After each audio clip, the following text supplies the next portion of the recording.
News HQ Kimataifa.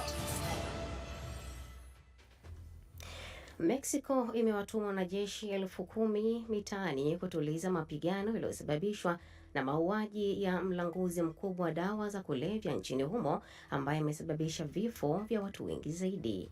Nemesio Elmecho Osegura, kiongozi wa genge la Jalisco New Generation, alijeruhiwa Jumapili katika makabiliano ya risasi na wanajeshi katika mji wa Tapalpa katika jimbo la Jalisco na akafariki alipokuwa akisafirishwa kwa ndege katika jiji la Mexico. Habari za kifo chake kilisababisha vurugu huku wafuasi wake wakifunga barabara katika majimbo 20 na kuchoma magari na majengo. Waziri wa usalama Omar Garcia Harfuch amesema maafisa 25 wa jeshi la ulinzi wa taifa waliuawa katika mapigano yaliyozuka. Wabunge wa Umoja wa Ulaya wameamua kuahirisha kupitishwa kwa mpango wa kibiashara kati ya umoja huo na Marekani kutokana na kutokuwa na uhakika kuhusu sera ya ushuru wa rais wa Marekani Donald Trump.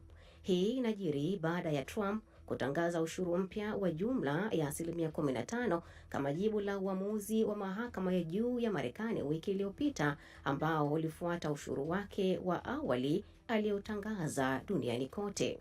Kamati ya biashara ya bunge la Ulaya ilipanga kupiga kura kuondoa ushuru wake wa bidhaa za viwandani za Marekani, lakini kura hiyo sasa imehairishwa.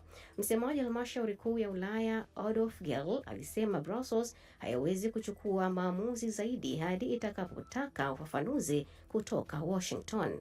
Mkataba huo ambao ni wa kisheria unahitaji kuidhinishwa na bunge la Ulaya na serikali ya Umoja wa Ulaya. Ushuru wa hivi karibuni wa 15% uliotangazwa na Trump unaanza kutekelezwa leo Jumanne na unaweza kutekelezwa kwa siku 150 pekee, isipokuwa tu kama bunge litaongeza muda. Na hivi ndivyo tunahitimisha News HQ ya Bongo FM. Jiunge nasi tena saa 3 kamili usiku. Mimi ni Lucia Njovu, endelea kuitegea sikio Bongo FM. Ulikuwa unaisikiliza News HQ.